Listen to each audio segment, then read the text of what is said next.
podcast for all things strange and unusual, hairy and scary, young, dumb, and full of crumbs. And today is the first episode of season 7. And a very merry St. Patty's Day to ya. This season, we're going to be covering all the same topics you know and love. Extraterrestrials, life after death, poltergeist, unsolved mysteries, monsters, madmen, mayhem, and more. But we're shaking up the format a bit. We still have our themed episodes whenever we have guests on the show, but each week when it's just me and my good pal Lauren, it's going to be all about segments. Segments on segments of other segments. We're packing in as much weird as we can into each morsel, into each episode. We're taking off our themes and we're burning them this season. We're letting our in the fire freak flags fly. And all that matters is that the end result is strange. So, without further ado, it's time to dust off our microphones and shake out the bats that have replaced all my real thoughts in my brain and get back to weird. And by weird, I do mean work. My name is Ashley and this is my co-host Lauren. Hello again, weirdos. Is it just me, or was this hiatus the longest hiatus we've ever taken? It felt insanely long. It feels like we have not recorded in a year. It feels like we Has it been a year? Didn't have a show. Like, I don't understand why it felt so long this year. It felt really long, and it didn't ever feel like a hiatus. I feel like in the past it's been like, I was relaxing, I was lounging. So I guess I can do a show again. And we were like, I'm the busiest I have ever been. Never been busier, and here we are. I'm happy to be back. Back on the show. Feel so I am right. too. I am too. Is there anything new in your life since we saw you last, which was December of 2022? Yes, and I've said this on bonus episodes. Some people who are on our Patreon page have been very sweet sending me messages, but I started a teaching job. Yeah. So I'm actually working kind of in a full-time. It's still part-time because it's like a preschool and it's a short day, but I'm back to a full-time stable income. I still have my side. I still have my side business of peekaboo music where I, go around Los Angeles and teach, but I am in a preschool now. It's actually Wilder's preschool, so that is also fun that we get to hang out. Being around kids that much. How do you do that? How do I survive? I have to have a lot of coffee and I have to have meditation breaks when I get home, like true meditation. I've always tried to be into meditation. I feel like I've said this to you before where I try, but I'm just not good at it. But I feel like I've gotten better at it because of this job where I come home, Wilder gets shoved in his room for some quiet time, like go play with your cars. Mom is going to zen out and lots of baths and deep breathing is how I survive. Yeah. But other people's kids I can tolerate. That's the thing. Like I really can put up with some BS from other kids knowing like it's okay. They're going home to their parents, but it's so funny because I'll be like using my gentle voice, my gentle teacher voice with the other kids working through conflict resolution. And then Wilder does something across the playground. And I'm like, hey, and you're like, hey, you get over here right now. You like, son of a bitch. Yeah. I have to use that voice with him at school, but yeah, I have no patience for that boy. Well, I started going to the gym, and you're a gym rat now. I'm a gym rat now. Lifting weights, running car. You know what? Here's the thing, though. Here's what's cool. Okay, let's get this out of the way. Do I like it? No, I don't, and I don't believe people who do. Like I've been going for about a month and a half now, and the first thing anyone ever asked me is like, do you like it? Or like, do you like it yet? Or is it better now? No, it's not. It's still as horrible as the very first day I went. I fucking hate it. But what I do like, and this sucks, is that going to the gym regularly makes you feel better. I know. Those things are true. It's so dumb. Releasing the good brain feelings. I wish it didn't, what I call but it does. So I'm going to keep going, I guess. Good for you, though. Yeah, and the progress that I made is pretty stellar. I did this because I'm turning 35 this month, and So soon. It's the first year, like I kind of joked about it before, like once you turn 30, everything goes to hell. But this is the first year that I've noticed physical changes where like I've been twisting my ankle a lot. Where it's like, what? And it's like, yeah, you're gonna start like doing that. You're dying. Your cells are dying. Your body's It's like, falling oh, apart. cool. You're not well. I lose my balance easier. Like it's harder. Like stretching is like more important. So I was like, okay, you know what? If I want to still be able to like move at 55, I have to do something about that today. Sure.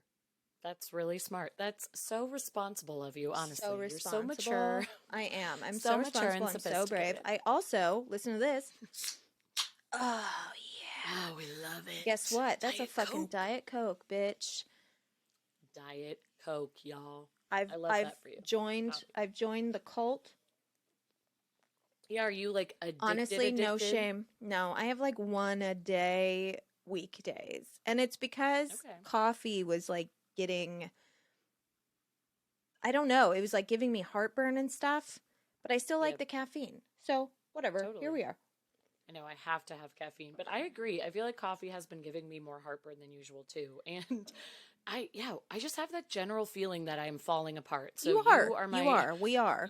You're my inspiration. I do need to get back to exercising, even if like Wilder doesn't allow for me to go to a physical gym. Like I could do stuff on YouTube, on my TV. Like I've just put in no effort to exercise, and I need to. Well, and I saw this thing yesterday or the day before, this woman on TikTok who's like a physical therapist, and she works with like older people a lot, and she was saying there are 4 things that you should do every single day starting now, like in your 20s and 30s. You should do these every single day, and you should never stop. And those 4 things are: when you get out of a chair, don't use your arms. So just use your legs, just stand up out of the chair, don't like push yourself out of the chair. So when you stand up, just like that, you did a really good job. So that's how you do it, folks. Don't use your arms when you get out of a chair. Just stand up. Okay. The other ones are make sure you can get up off the ground. So if you're on the ground, just make sure that you can stand up from the ground, because that's something that happens when you're older. Another one is you should be able to lay on your stomach without any like pain. And if there is pain, you need to start stretching. And she was like, obviously you should be able to sleep on your stomach, but that's not comfortable for a lot of people. But a lot of people can't lay on their stomach because they can't turn their heads. And a lot of people don't realize that they can't turn their heads until they're asked to turn their head. Interesting. And then it's like, oh. And I can't remember the 4th one. Son of a bitch. Well, I guess that one is what's going to kill me. That's going to be the death of you right there.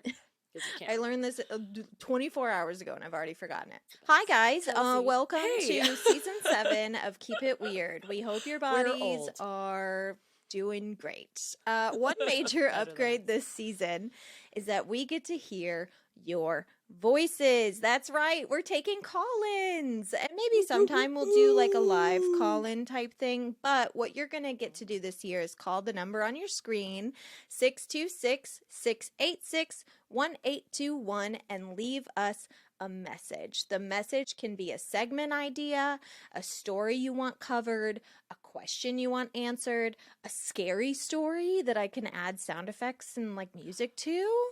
We love that. You could tell your own listener ghost stories. You can call and ask for advice. Like literally whatever you want to do, call the number, leave us a message.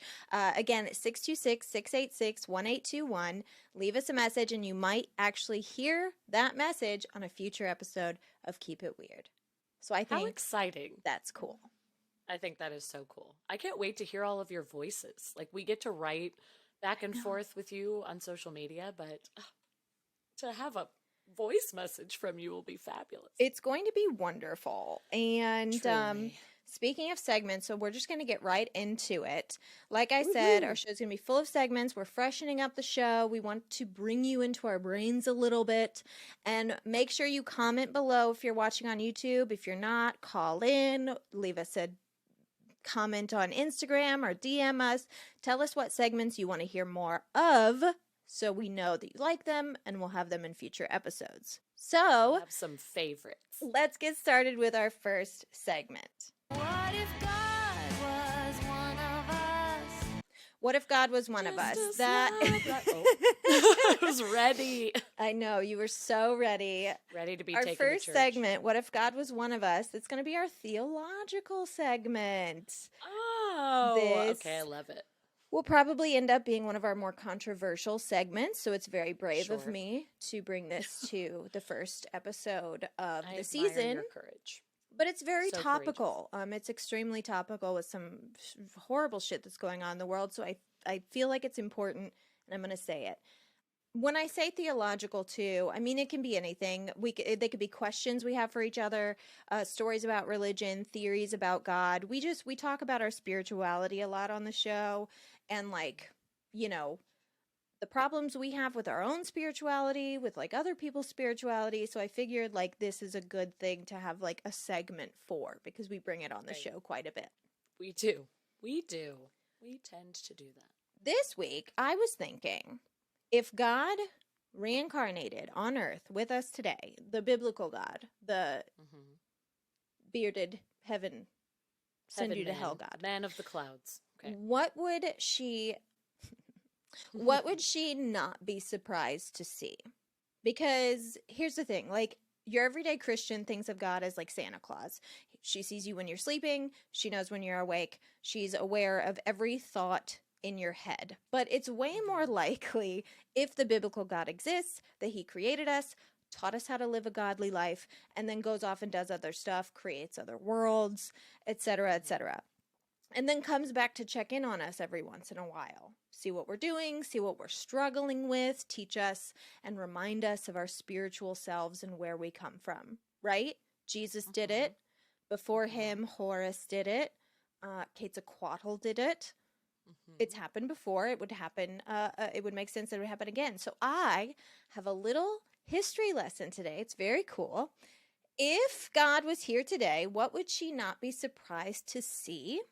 And the answer is drag queens, non-binary people, trans people, the entire scope of the LGBTQA plus community, challenging gender norms, because actually they have existed since the beginning of time.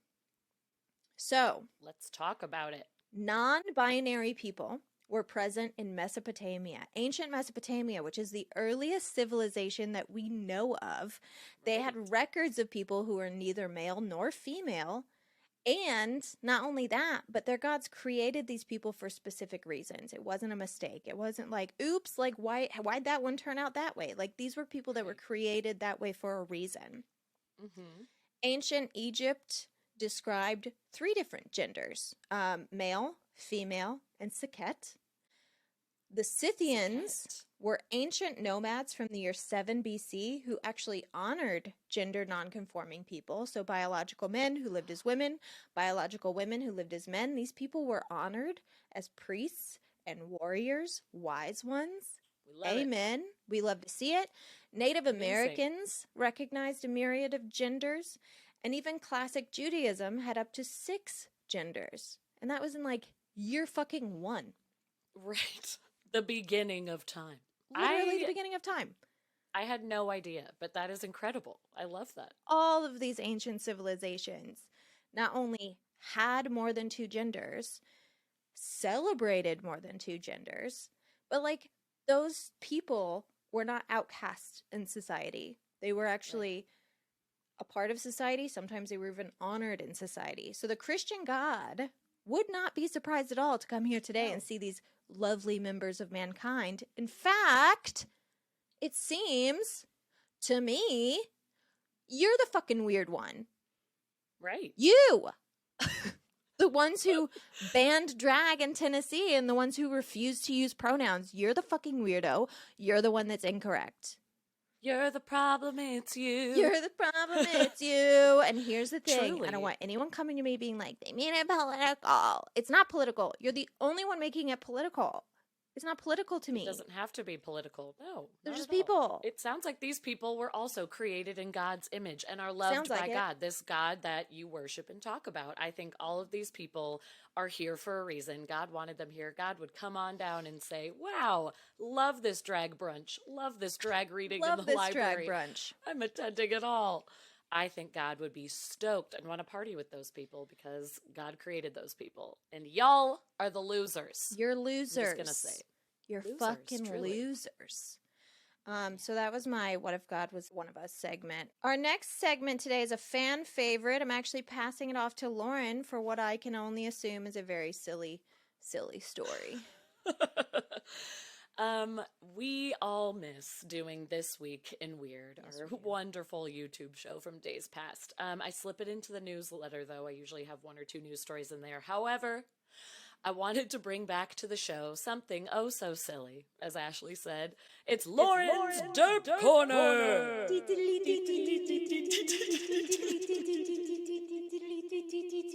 Ooh. Never gets old. So, this is our weird news segment. It falls into the category of derpiness, but it also it's a little sad. So it might be, no, it's not that upsetting because even the articles I was reading, people were laughing at it. So you can create your own opinion here. End of last year, late 2022, a UK man sustained what looked like car crash injuries after being attacked and essentially pushed down his staircase by someone he Is it loved Mitch McConnell? and trusted. You'd think. Also, your Instagram was hilarious about Sorry about Mitch McConnell. That you posted. Sorry. Loved it. Not being a good Christian now, am I? Won't tell anybody. So, pushed down the stairs, attacked by someone he loved and trusted, this man's Egyptian hairless Sphinx kitten. No. Chris Rowley, age 59, had been at his home on a Sunday in late October 2022 when the hairless Sphinx latched onto his leg, what we can only assume is in a playful way, which reminds me of when Gabby attacked Bit you? my leg.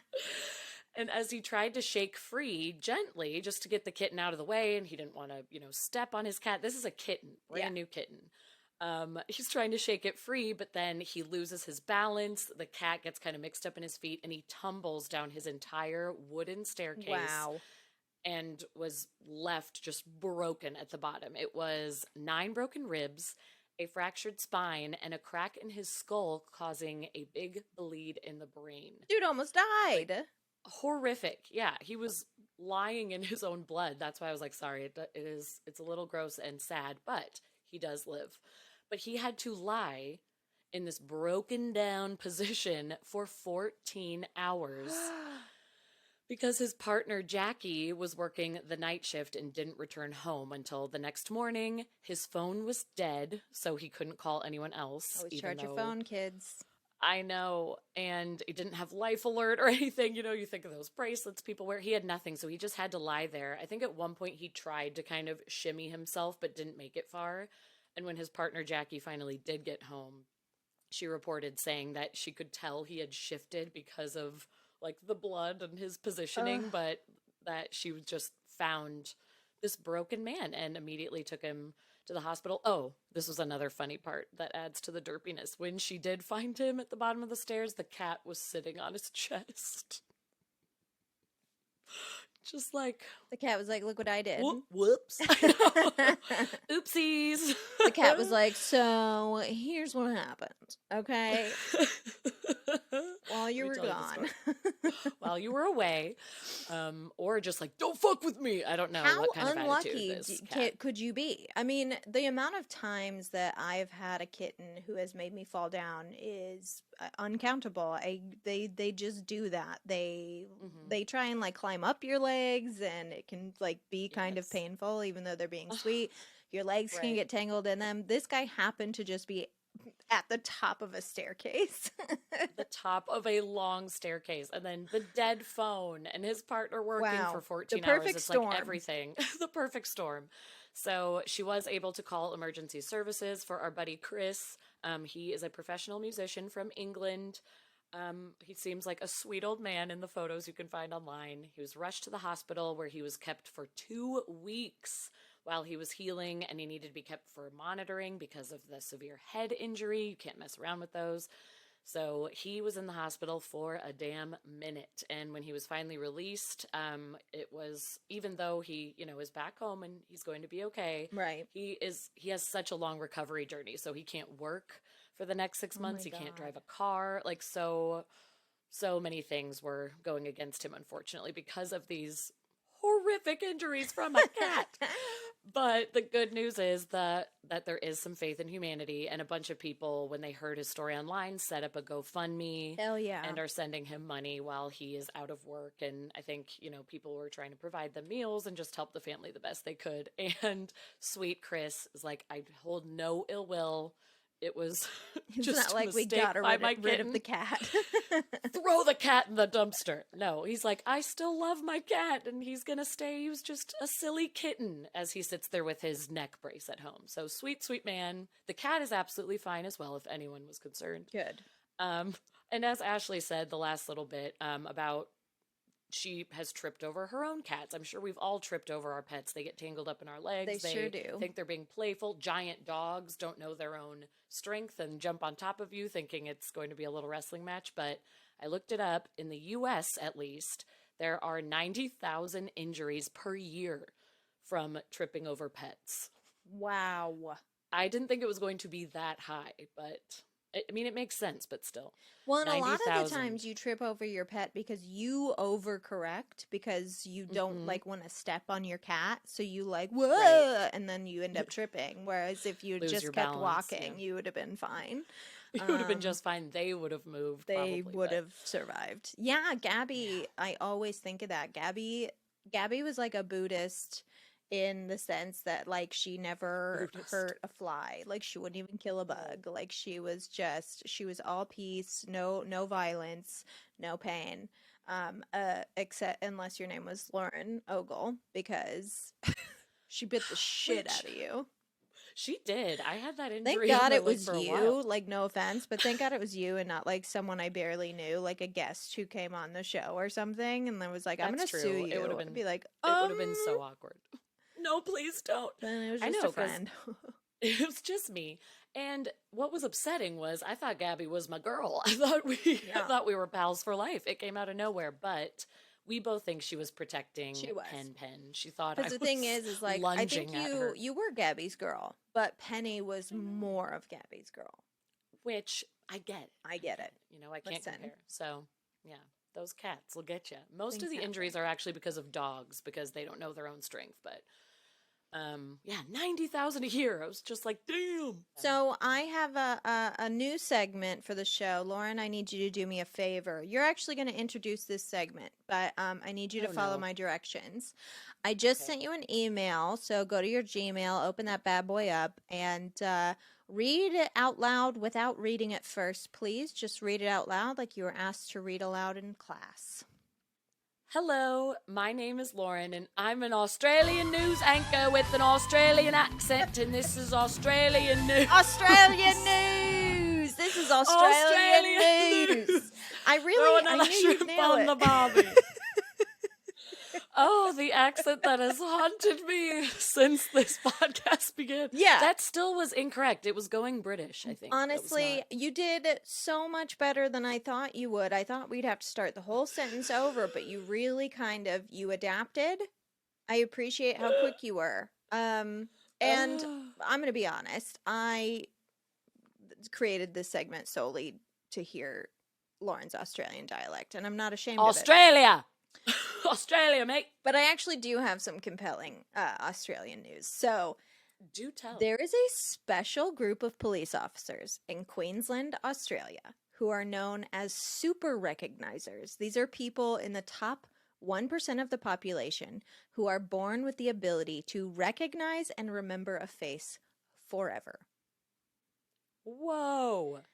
Senior Sergeant Chris Triton was identified as a super recognizer and is now assisting the Queensland Police alongside a group of about 20 officers with the same skill all across the state. And these people are being used to identify persons of interest from the 10 million faces on their police database, and they do it better than a computer can. No way. Yeah. So wait, did you say they're trained, or do they just are No, these these are like photographic people? memories. Okay. There's 1% of the population that has this skill. You might not even like Superpower. realize you necessarily have the skill. It's like the opposite of face blindness. It's like you see a face and you'll never forget Right. it. And it's amazing to me. this program has been able to identify over 1,000 offenders since it launched in 2009. Wow. There was even an incident in which Sergeant Triton was able to identify a rape suspect from a cold case within 3 minutes. They were able to reopen that case and move forward to close it. And they've branched out. They're now even used to help identify dead people and identify unidentified people in hospitals. So it's not Wow, just about okay. looking at suspects. They can also go to a hospital if there's someone there in a coma and people are like, we don't even know who this person is. It's a Jane Doe. Yeah, they can actually use their skills. And these That's incredible. 20 people who are working for the Queensland Police Department aren't all in law enforcement. They even employ civilians that have this ability because it's so rare and it can help so much. So if you are listening or watching this and you or someone you know has this incredible ability that you want to put to good use, call your local police department and see if you can get a job. I bet you can get a pretty sweet gig. I would imagine so. That is such a superpower to me, especially as somebody whose memory is just Don't remember a bowl thing. of Don't ask pudding. me anything. Yeah. Nothing works. Nothing is sticking in here. So I just cannot imagine being able to look at a face and be like, oh, never forget it. Yeah. It's here for they're superhuman. They really It's are. amazing. Extra, extra, read all about it. Lauren's got a question and we want to talk about it. Go questions. This segment needs work. Unless you enjoy the question cheer, in which case it stays forever. But It's staying forever. we wanted a way to incorporate the silliness and the strangeness of Ask Me Everything, RIP, into Keep It Weird. Initially, we thought we'd end the show with a weird question that you could all call in and answer if you like, and we'd play them on future episodes or whatever. But I have a better sign off we're going to be doing this season. So this is just something we'd like to do throughout some episodes. We find strange questions online, ask them to each other, and it's another way that you can participate.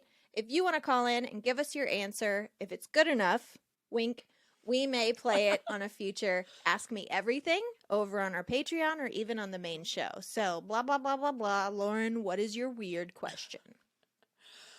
Well, what's upsetting is I wrote down 2, which is a mistake. I should have narrowed it down because now I cannot decide which one I want to ask. I like them both so much, but I think I'm going to go with my dumber one because I just love it. What celebrity would you punch in the face as hard as you could if given the opportunity?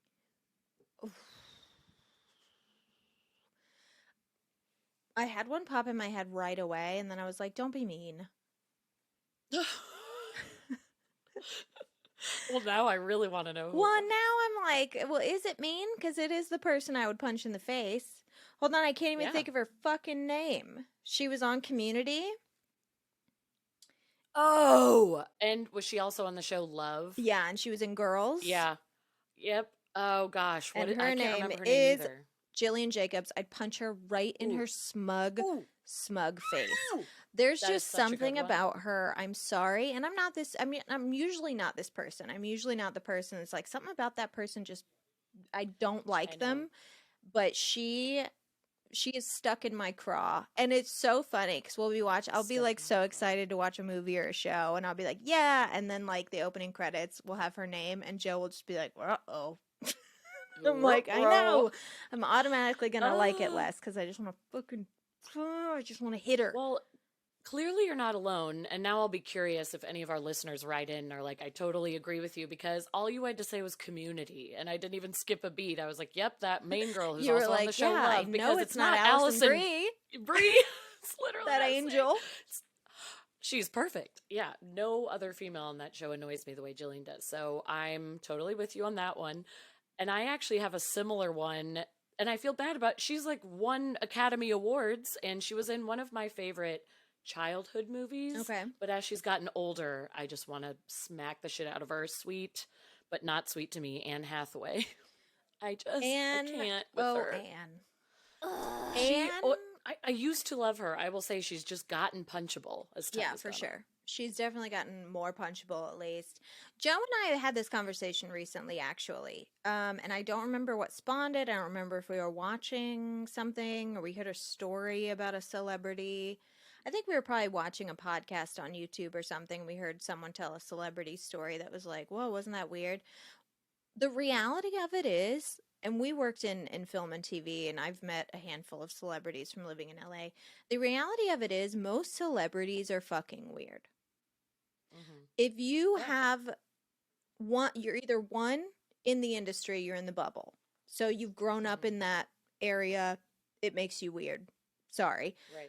Or you're the kind of person who can persevere through what you have to persevere through to get to the point of being a celebrity. And it makes you weird. In general, if you were to spend any amount of time privately with a celebrity, you would be like, this is the weirdest fucking person I've ever met. I truly believe that. I agree. Because... And especially if they're in that tortured artist, realm that, it's like they're going to be impossible to talk to. But also, when you think about it, all celebrities are just fucking theater kids who got famous. Which, like, that's... Sorry if you're a theater kid. I was a theater kid. They're unbearable people. Yeah. Like me, hi. Well, that is the thing, is that's what's even weirder. And I've had this conversation with somebody recently too. That's how I thought of this when the question came up. But I feel like if I was famous and was to Anne Hathaway's level, I would be exactly like her. Probably. So I don't know if it's also this insecurity that's bubbling up inside of me of that's what I will become, because she is just a giant theater kid that she's the most extra on the spectrum of theater kids. Yeah. I feel like that I just look at and say, yeesh, but I would be exactly like her, and I can't deny that. So I think maybe that's I why want you to want to punch punch her. myself in the face. Well, and also more topical, I want to punch Tom Sandoval in the face. I also have to say, and Tom Schwartz. Ooh, Scandoval. Scandoval. I am fired up, as I know everyone listening is, about the recent... That was a joke. You guys probably don't even know what the fuck we're talking about. No it's clue. Vanderpump Rules, okay? The Bravo darling that is Vanderpump Rules. There's a cheating scandal. If you don't know about it, you live under a rock, because it has shaken up the entire world. I know. Yeah, that's why I felt bad, though, because, I could pick so many people who have been... Right. I could have said Bill Cosby. Yes. People who are pure evil on this earth. Truly. It's and easy I was to be like, "I'll punch Jillian you in the Jacobs, face," but- she's got a punchable face, and I hate her.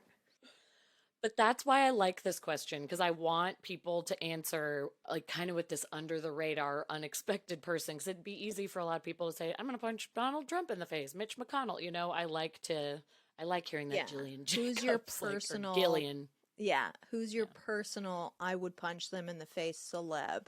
Yeah, write in. Tell us who your punchable celeb is and why. I want to know. I want to know your dumb, petty reasons for wanting to punch these people in the face. Exactly. I'd be interested to see, too, because we both chose women. I know, we're the rudest. Well, and I wonder if that's because we are women. If we were to ask a man, would they automatically choose a man or a woman? I don't know. First one that pops in your head, that's what we did. Yeah. I need to think of a segment name for this one and a cool intro. For the next one? Yeah. But this is Monster Watch. There's two of them across the creek at the big rocks.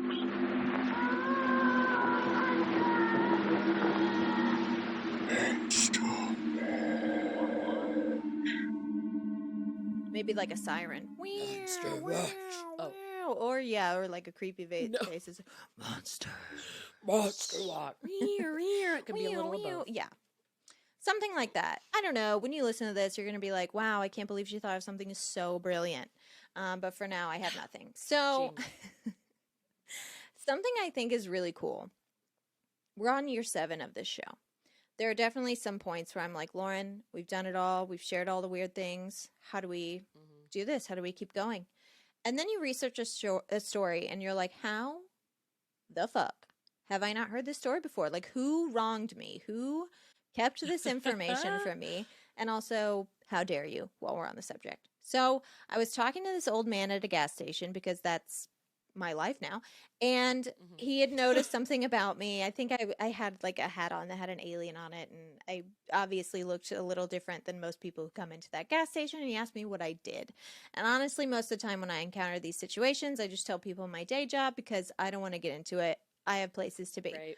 But something told me to tell this guy about the podcast. So I told him. And he was like, oh, so I'm sure you know about the big muddy monster then. And I was like, the Muddy Whatsy? The big muddy what? What? What did you say, sir? Who? As in the big muddy river? Like, what are you talking about? And he said, yes. And I said, tell me more. So he did. And it was lovely. And I wish more strangers told me about monsters. Take notes, people. Me too. If you meet me, tell me about a monster. I don't know. So today I'm going to tell you the story of the big muddy monster. Oh, I'm excited. Our story takes place in Murphysboro, Illinois. Where on earth is that? Oh, you don't know where? Okay, so it's about 3 hours south of me now. So it's probably, like 4 hours south of Peoria. But it's 10 minutes away from SIUC. It's like the town right next to Carbondale, Marion, like that area. Oh, then I've probably like driven through it. You absolutely have. Yeah, okay. The Big Muddy River, for anyone who doesn't know, it's about 156 miles long in southern Illinois. It joins up with the Mississippi River and has a lot of different tributaries that Illinoisans, including myself, have definitely swam in. Rend Lake and Crab Orchard Lake being two of them. I've swam in those a million times. So, shortly before midnight on June 25th, 1973, two consenting adults named Randy Needham and Judy Johnson were hanging out in a parked car on the town's boat ramp by the Big Muddy River. We don't need to speculate what they were doing, okay? But at one point, the couple heard a loud sound coming from the woods next to the car. And it was shocking enough that Needham quickly snapped off the radio and they both held their breath to listen. And almost immediately, another sound. They described it as an amplified eagle shriek. They looked out the front window. Why weren't they in the front seat, you may ask? None of your business, okay? We're not going to speculate what they were doing. None of your beeswax. But they looked out the front seat and saw, lumbering towards the open window, by the way. Okay, fools. A light-colored, hairy, 8-foot creature whose fur was matted with mud. And apparently this thing got so close it touched the car, almost as if to open the door, but it clearly didn't quite know how to open the door. And as the couple screamed, the creature fled back in the woods. Now, Randy and Judy went to the police station and they filed a report. The police, who maybe would have waved this off at any other time, took interest in this report because, you see, Judy Johnson was married at the time and not to Randy Needham. Oh no, not to her friend she was crocheting with in the car in the backseat. So when they made the report of this monster, knowing full well that their tryst would be discovered, the cops didn't think that they would risk that if they weren't legitimately terrified and worried about this creature. That makes sense. So later on the next day, an officer named Jimmy Nash was out in the area trying to find evidence of this thing because they believed them. And he was actually inspecting some large footprints he found in the mud next to the river when he heard, as he described, the most incredible shriek I ever heard. It was in the bushes. It was no bobcat or screech owl. It was nothing we'd ever heard before, and we hightailed it out of there. And they actually jumped and ran away so fast that he even dropped his revolver and had to go back later for it. And that's something. Like it's just gone.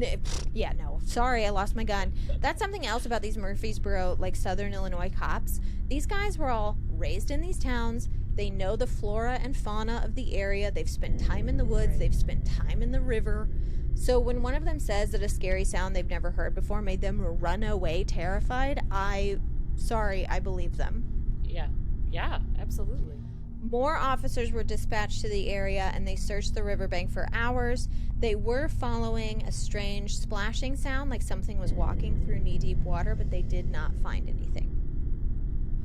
The next day, on page 3 of the Southern Illinoisan, there was a 200-word article about the sighting of the creature. They graciously left out the couple's name, but no one really cared. It's kind. They were like, meh, probably an owl. Like, no one took note of this monster. No one was buying it. But one night later, June 26th, a woman named Nedra Green was getting ready for bed around 10:30 p.m. when she heard a shrill, piercing scream come from out by her shed. And it was a sound they had heard multiple nights in a row, and she even told her husband, there it is again. At the same time, their 4-year-old son, Christian, ran in the house from the backyard where he was, like, running around chasing fireflies, and he was screaming for his dad, Daddy, Daddy, there's a big ghost outside. And his father wasn't convinced until he heard his neighbor's side of the story, because at the same time, a teenage couple was sitting on their porch, and they had heard the shriek as well. They ignored it, continued their conversation, or smooching, like whatever they were doing, who cares. Their names were Randy. Again, Randy apparently is the most popular name in Murphysboro. Truly. Their names were Randy Creeth and Cheryl Ray. A few minutes after the shriek, they saw something move in the brush near the porch. So Cheryl went to turn on an outside light, and Randy went to investigate.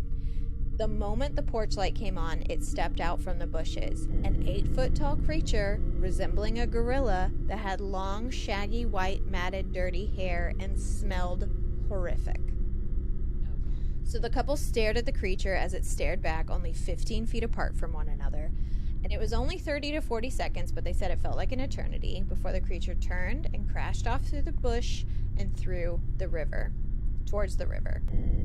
Randy, who, by the way, this is just like a fun fact, was the son of a state trooper and grew up to be a minister at the First Baptist Church in Sheffield, Iowa. Randy said, the thing I remember was the bulk of it, the shape, the human form for sure, and the stench of what I assume was river slime that was all over it. It was about 8 feet tall and at least as stocky as a professional football player.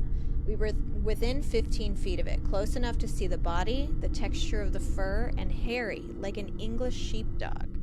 So, like, details. We have so many details. Yeah. This thing wasn't seen from, like, a mile away. This thing was seen, like... Up close and personal. Right up close. If you're getting that stench in your and nostrils. You can smell it. Yeah. Cheryl Ray, who eventually Oof. became Cheryl Rath, a housewife with 2 kids, also described it as tall and hairy. She said, I think it was white, but it was really dirty and matted. It had a real bad odor. It was really rank. I never smelled anything like it.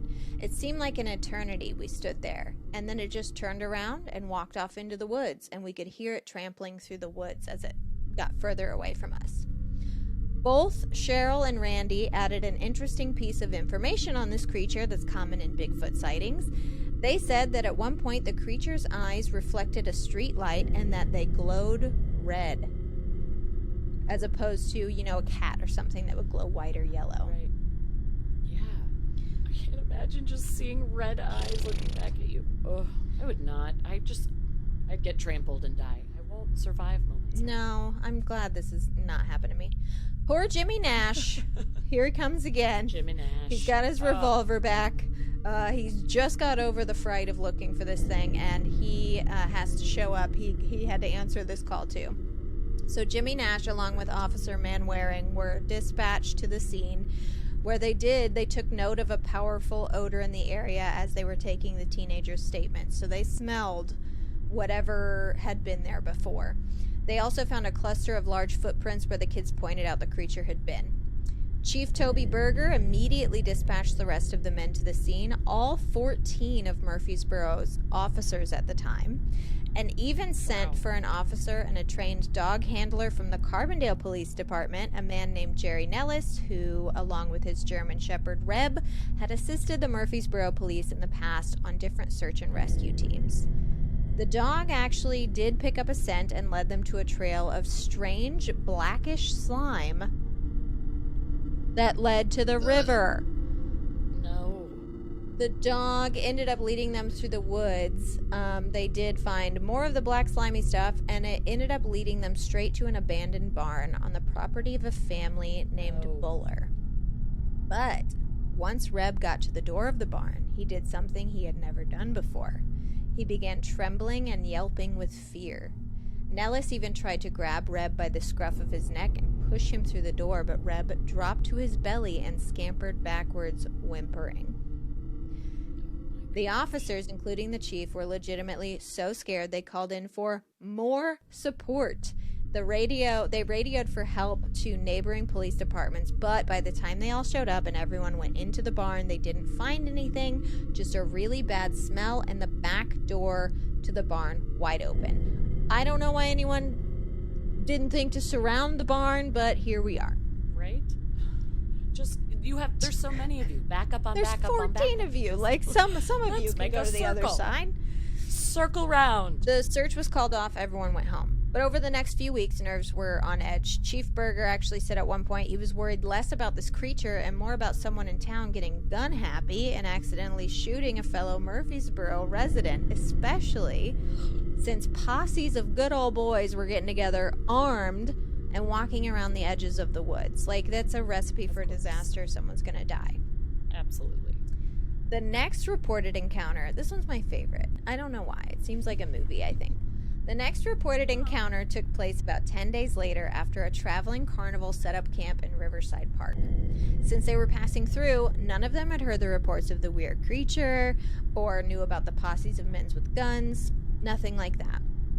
But at 2 a.m. on July 7th, after the carnival was closed up for the night and everything was packed away, 3 carnies.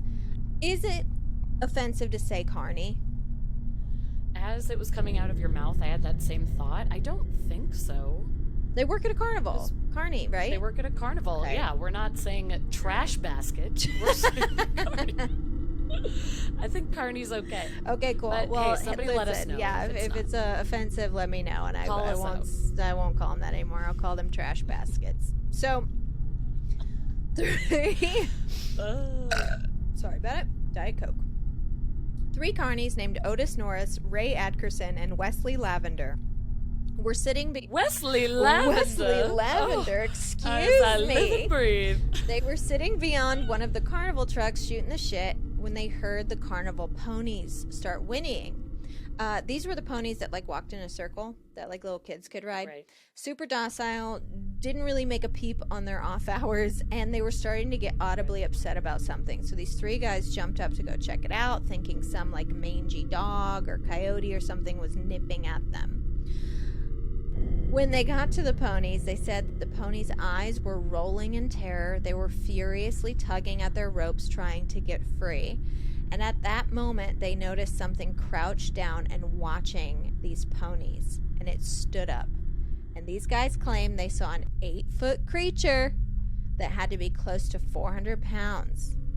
They said it was calmly watching the ponies, but that it scared them so bad they ran away, and the creature turned around and ran the opposite direction at the same time. And about an hour later, another carnival worker had come in, probably had to have been their boss. His name was Charles Kimball. He came to check out the situation, and he too saw the creature. He said it was in a deeply curious pose with its head cocked to one side, watching the ponies as if it didn't know what they were. Wow. I have full body chills. Full body chills. That is a horror movie. It's a horror movie. That is a horror movie. When you made that cute face and said it's like a movie, I thought we were going to have a little meet cute where Sasquatch met a woman from the town and they fell in love, but instead, it was a nightmare. There's no Harry, there's no Hendersons here. It is just a monster. That was my hope. So Chief Berger really started to get worried now, because after the locals heard about what the carnies saw, who definitely weren't spooking themselves because they didn't even know about this creature when they saw it, a large group of armed locals went to Riverside Park hoping to kill the creature. This sounds like Frankenstein's monster. It's giving Beauty and the Beast, where they all, let's kill the beast. Yeah. It was after this, Berger requested expert help come to their area from outside. Like, we're a small town in southern Illinois. We obviously don't know how to handle having a mythical creature on our hands. So there were even private groups that had heard about these sightings and offered as much as $2.5 million for the creature's capture. Wow. A local zoo was even standing by, and arrangements had been made for a cage to be flown in by helicopter. Jeez, oh man. Like, how have I Wild. never heard of this? There was no question this thing Right. existed. It was just a matter of if they could find it, if they could get their hands on it. I can't believe this many people were involved and this wasn't national news. Seriously. I just can't believe we haven't heard this story yet. It was, the New York Times did a story on it at the time. They got a hold of the story. They published it. But obviously the expedition to catch the beast was unsuccessful. The men who went on like the different search parties all claimed they heard loud guttural sounds, they heard roars, they heard shrieks, they smelled the smells, they found a ton of huge footprints. You can find pictures of the footprints online, and they even found like 2-inch sapling trees that had been like pulled straight out of the ground that had the strange black smelly slime on them. So like evidence of the creature was found, but the creature was never found. And it definitely seemed like the creature decided to leave, because after that there were sporadic reports in the area, like January 6th, 1975, for example. 4 separate truckers, all of whom were traveling separately, had radioed in reports of a strange white bear-like creature near the Illinois 149 junction, which is just west of Murphysboro. On July 7th of that year, 2 Murphysboro men reported a sighting of a creature that sounded the exact same as the Big Muddy Monster near a pond. But this was a few miles north of Murphysboro, so maybe it traveled north. But other than that, it seemed like the monster was gone.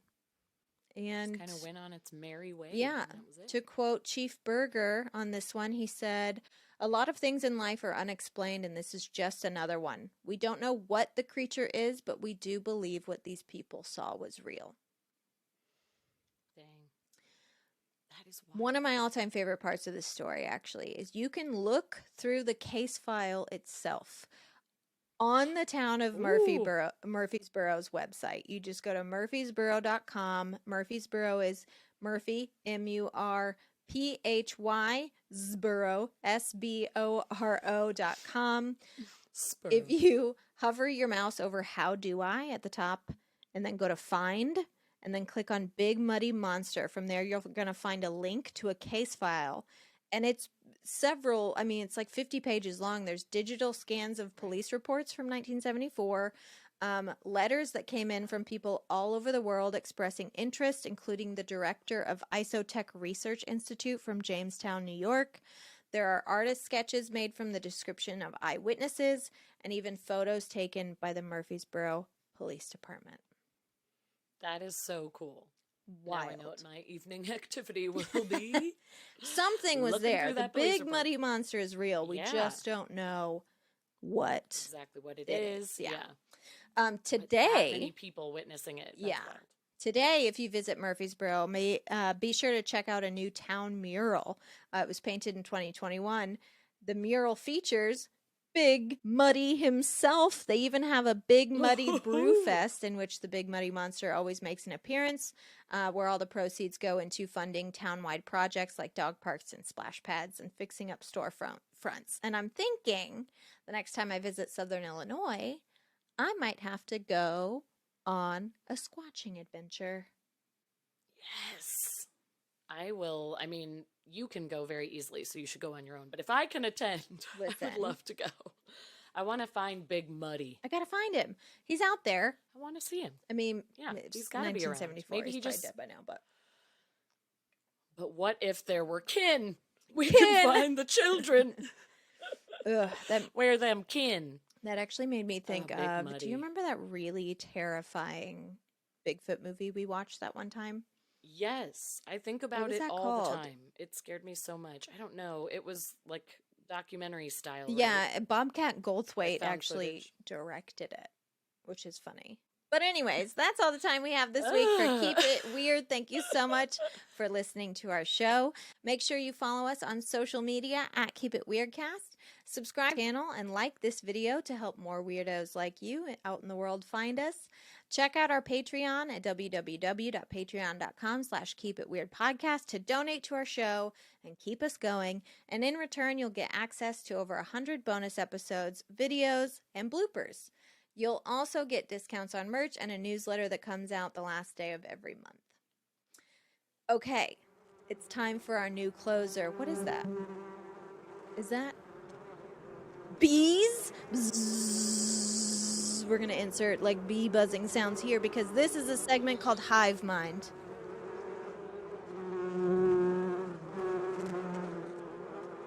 One thing we've learned from being friends for over a decade is that sometimes we have a creepy hive mind and we think the same thoughts. We watch the same movies on the same night randomly. We cover similar topics when we aren't trying, etc., etc. So this is going to test that theory. We are going to start with Zener cards. Do you know what Zener cards are? No. Okay. Zener cards, for anyone who doesn't know, they were designed by a perceptual psychologist, Dr. Carl Zener, at Duke University in the 1930s for experimental ESP research. You've seen them before in movies like Ghostbusters, the very first scene of Ghostbusters. They're doing these Zener cards. And I never knew that's what they were called. And I think they're in The Gift. They're probably in the opening credits of Charmed. I don't know. I have not seen the opening credits in a long time. But they're a deck of 20 cards or 25. 20 cards made up of 5 symbols. A circle, a square, a plus sign, a star, and some squiggly lines. Okay? So, we're going to put our hive mind to the test. Lauren, I'm going to send a signal directly into your brain. Now remember, it can be a square, circle, star, squiggly line, or a plus sign. Okay? Ready? Plus sign. All right. Well, we are not psychics We yet. failed. But maybe I really thought it was we gonna will be next week. In the meantime, have a great week, guys, and keep it weird. Keep it weird.